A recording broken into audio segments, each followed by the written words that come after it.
Hi guys, welcome to the Savvy Money Show with me, your host Sean. I've been asked by a few people to put a course up, so I thought I would start with this. Now, before the course starts, I'm going to start with the 10 mistakes. Now, there are millions of mistakes people make, and I won't have time to go through all of them. But you may have seen these on other YouTubers' videos.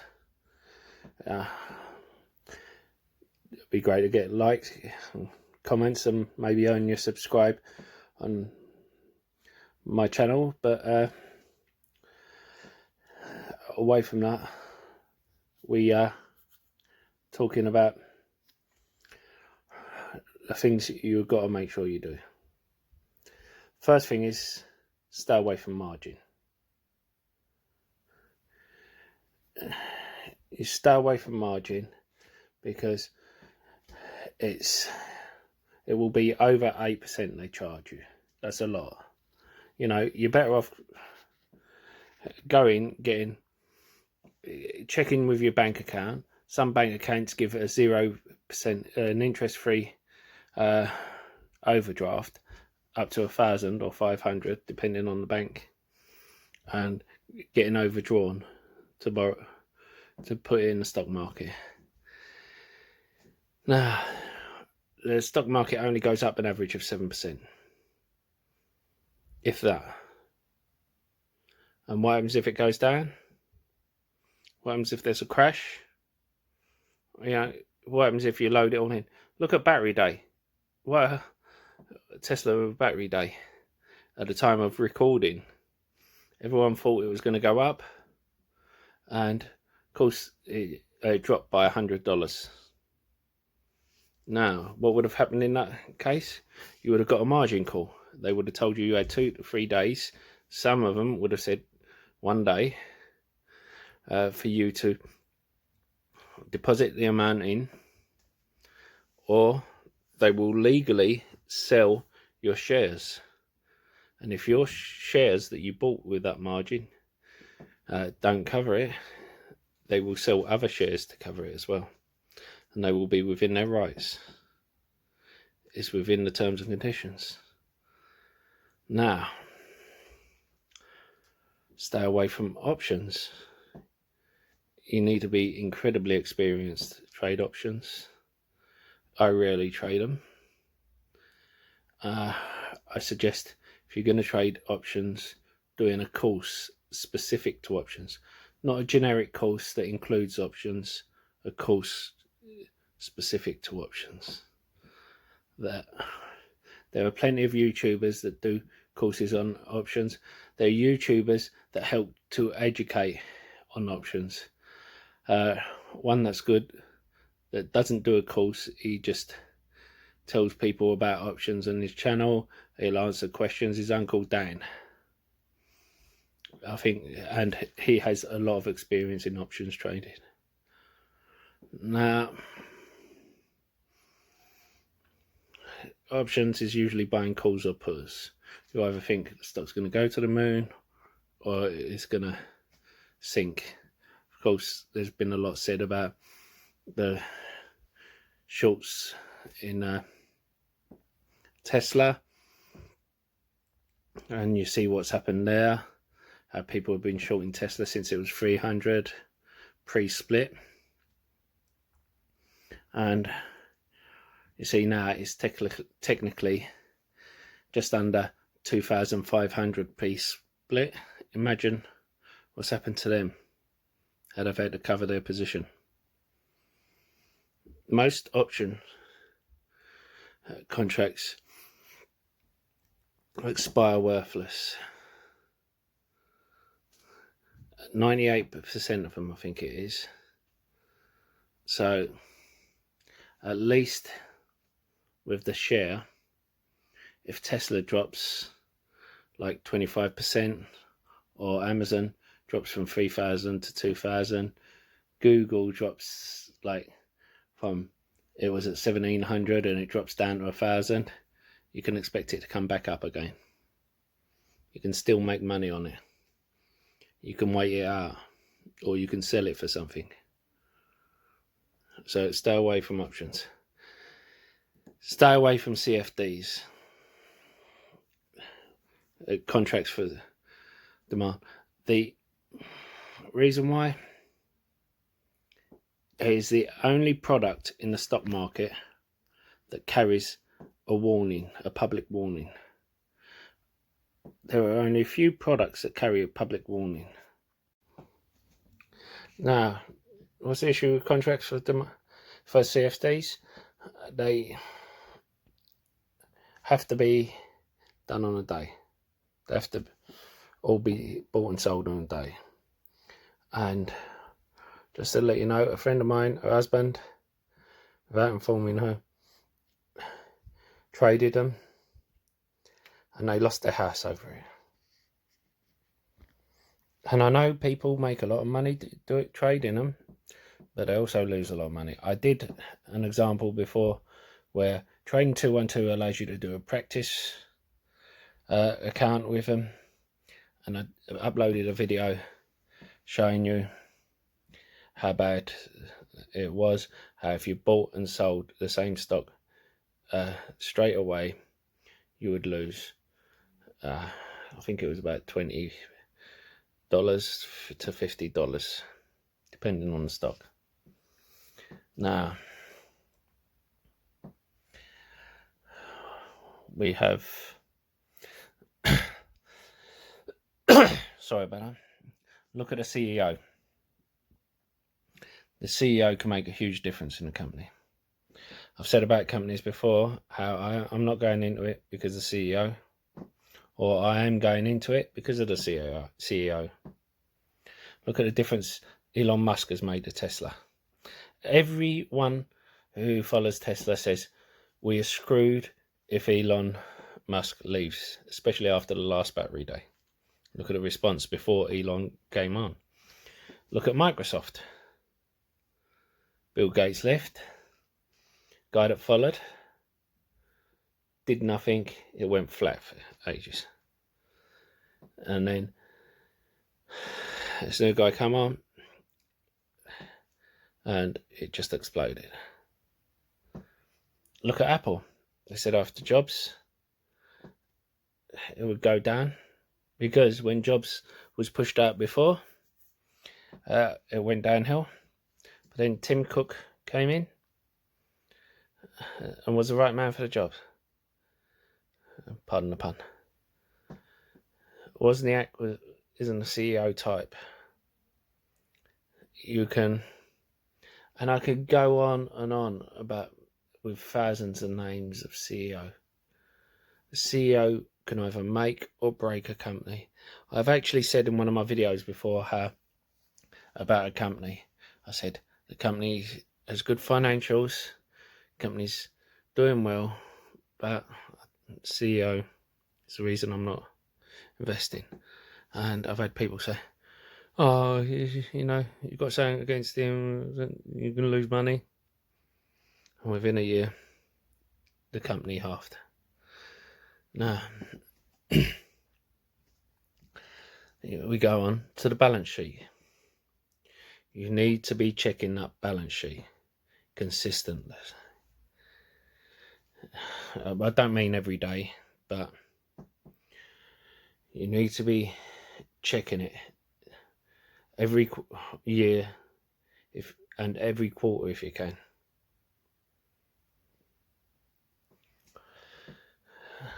It is key. And I'll give you an example about people not checking the balance sheet. People have said to me about going into McDonald's. It's got great growth. It's an amazing company. Look at the dividend. And I'll come on to dividends later. And I won't. And I'll give you the reason why. McDonald's is a property company, not a hamburger company, not even a tech company. And for a property company to have that kind of balance sheet is bad. McDonald's was losing money on their burgers, until they became a property company. They buy up the land, they lease it to the franchisees, and they lease the equipment to the franchisees. And they had, in the 80s and the 90s, they had sideways growth. They would have little spurts, but then they'd have sideways growth.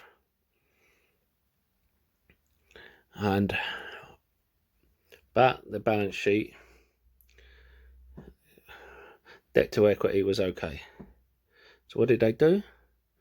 When there was, last time, when interest rates were 0, took out a huge amount of debt, started a share buyback scheme, the price of the shares went up, stimulated fake growth, people saw it growing and piled into it. So that created more growth, but it was fake growth. People are not looking at the balance sheet, seeing that they have 110% debt to equity, and things get really bad. That debt's got to be paid.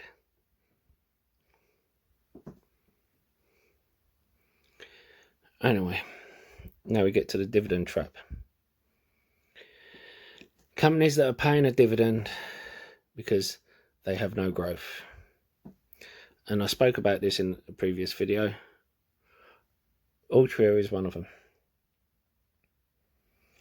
They don't have any growth, and they offer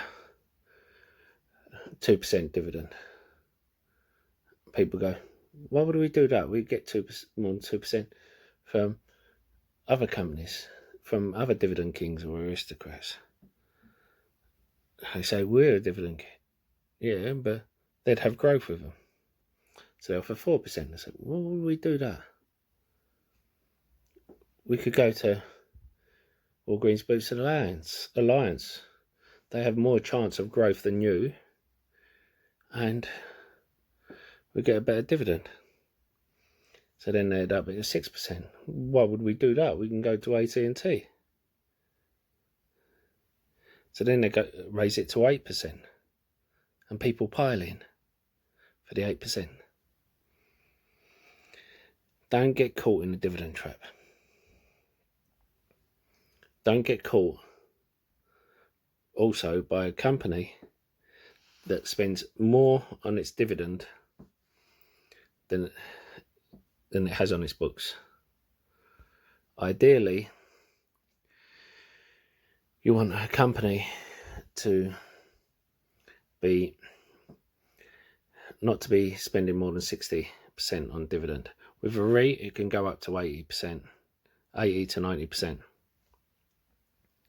Now, I have known a case where a company was doing 90% to 95%, but then it was expecting something, huge windfall coming in, huge contract coming in, huge money coming in, different companies, this one using these words, and they ended up bringing it down to between 35-50%. But you've got to be careful with these dividend traps. Which brings me on to the next subject. You've got to be prepared to break loose a stock that doesn't perform. Not just, I don't mean a stock that doesn't go up 1 week. I mean a stock that doesn't do what you expect it to do. So you have a stock. Perfect example is travel industry and banks that you bought into pre-Rona. I had people saying to me, I bought it pre-Rona, I'm holding on to it for it to recover. I said to them, if you had sold it and invested it in any other company, you would have made your money back by now. Yeah, but it'll go back up to pre-Rona levels. I've gone, hold on, Carnival won't. Why won't it? People are still going cruises. I said, cruises spend most of the time trying to recruit new cruise passengers, not selling to people who go on cruises regularly. They already have them. They want a new cruise.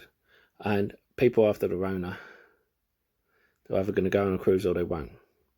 They're not going to be able to recruit new people on cruises. You also have the likes of Carnival, who took massive debt at bad terms. So if they get through this, and I think the cruises will, 7 to 10 years before you get anything back, because you will have about 5 years before they start making any profit. Then you've got another few years before they start paying off some of the debt. You won't see any of that money for 7 to 10 years. If you had sold your shares and put it anywhere, in DocuSign, Peloton, you know, hey, you could have put it into Altria, you know, one that was a dividend trap. You could have put it anywhere. And with the way it was yo-yoing up and down, even Raytheon went from 50 to 70, and with the dividends you got in DHT, paying a 33%, now 38% dividend. You know, there were so many companies, and I'm not saying, oh, only if you put it in the right companies it would have worked. I've done it myself. We all make mistakes. I've made each of these mistakes so you can learn from it.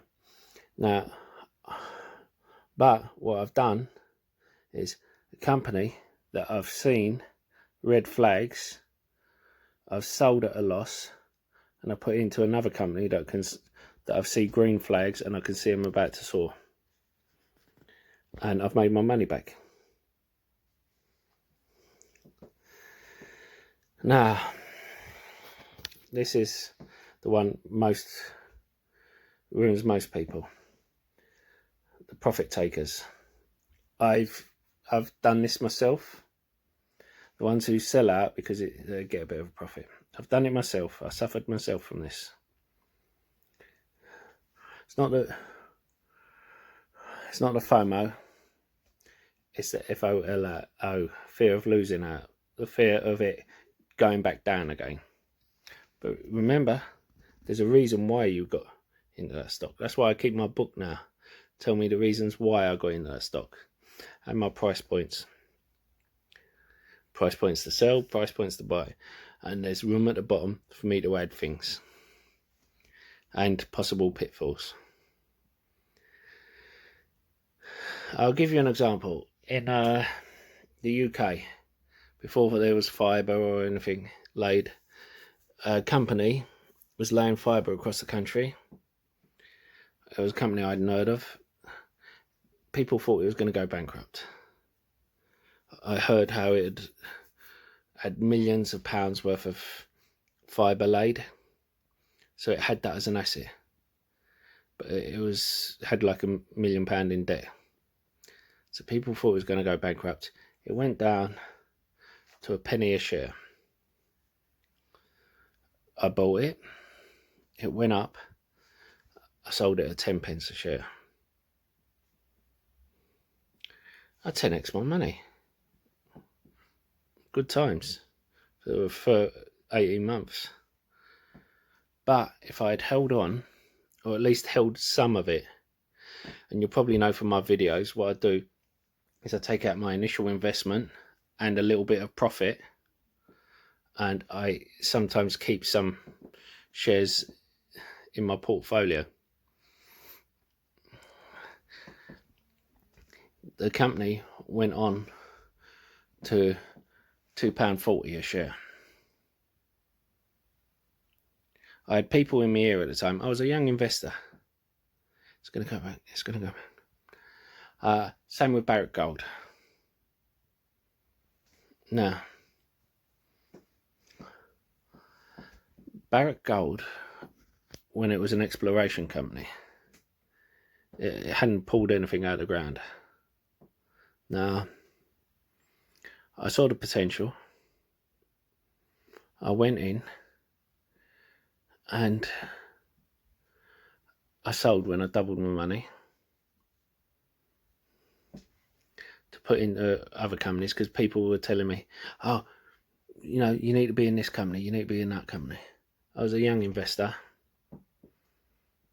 and I didn't think at the time, and I sold out of it. I bought back in recently, but that's happened with a few companies early on in your journey to take profits. You've got to remember why you've gone into a company. I'm not saying do not take profits. You never go broke taking a profit. But at the same time,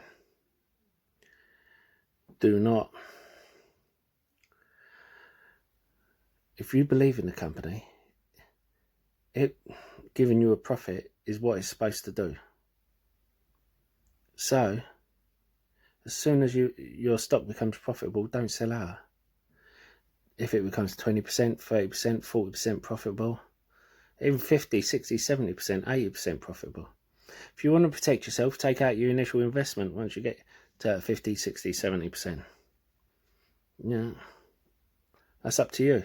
And then it doesn't matter what happens with the stock once you've got your initial investment out.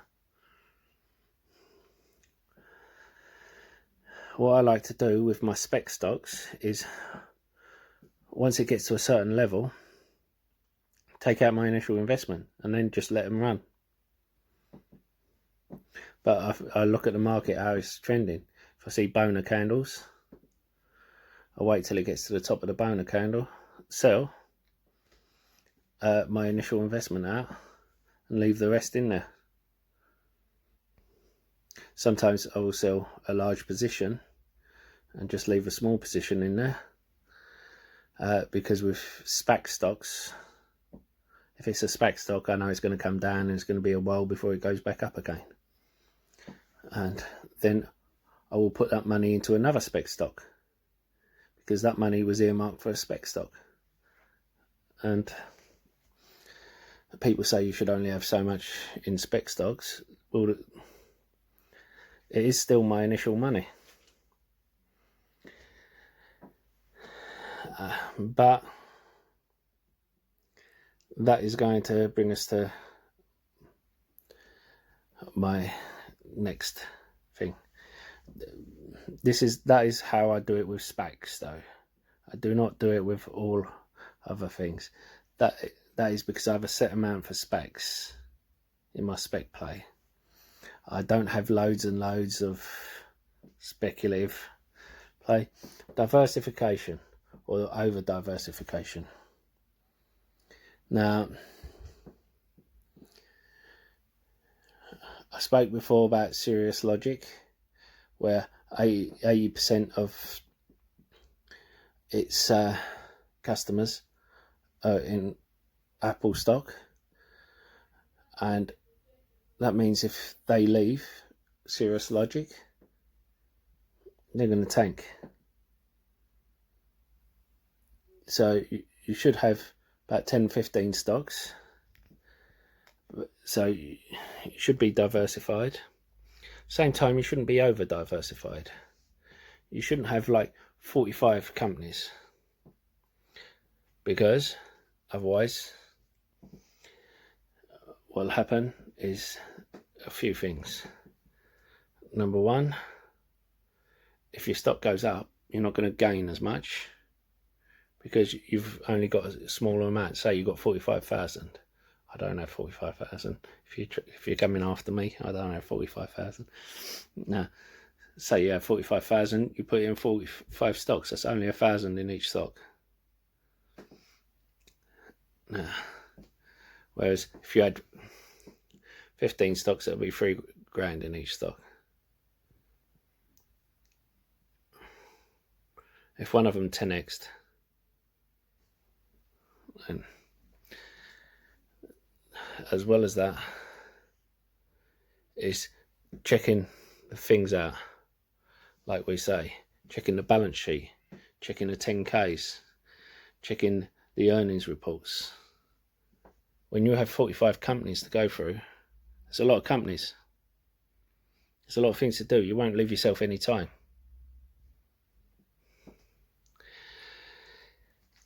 Now, next thing is hope. I've seen so many people who have gone, I hope this stock is going to go up. Oh, sometime soon. Stock is, for instance, those people who invested in Tesla when it IPO'd, they did it on hope. There was no fundamentals. There was nothing to say he would succeed. 98% of them companies fail. So it would have been hope. Good luck to the ones who did, but that is where it was. Now, I know you're probably bored of listening to my voice. I wouldn't blame you. Anyway, the last one is what type of investor you're going to be. People always ask you, what type of investor are you? I say, I'm a GVD. So, what's that? I say, growth, value, dividend. They said, you can't do that. I said, you've got to be one or the other. I said, no, I don't. I said, I put a percentage of my portfolio into growth stocks, percentage into value, percentage into dividend. I said, I have some of my growth stocks in dividend. Some of my growth stocks are dividend stocks, not all of them. And the same with my value stocks. And some are just dividend. Do not stay in one sector. Why? At the time of recording, you may know there was a sector hit, tech sector hit, which would have come under growth. Now, if you're only in growth and you're in the tech sector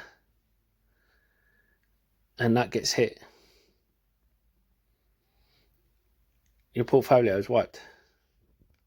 At least if you're in value and dividend as well, you've created a barbell portfolio and one side holds up the other.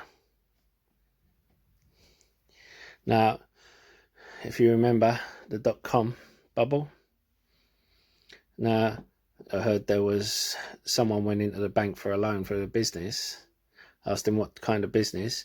They just gave them the email address of the business and it said .com at the end of it, and he thought it was a .com business when it wasn't, and they gave him the loan there and then. That's how bad it was. It's the same with the MJ business. People were just throwing money at any that was linked to MJ a couple of years ago. Now they're worth nothing. The thing is, you should have a percentage in growth, a percentage in volume, a percentage in dividend, and we will go through all that in the course. But we have to go through things to avoid before we go through what to do. I hope you enjoy the course, and I'm glad you've chosen. Yeah. And I'll see you the other side. Goodbye.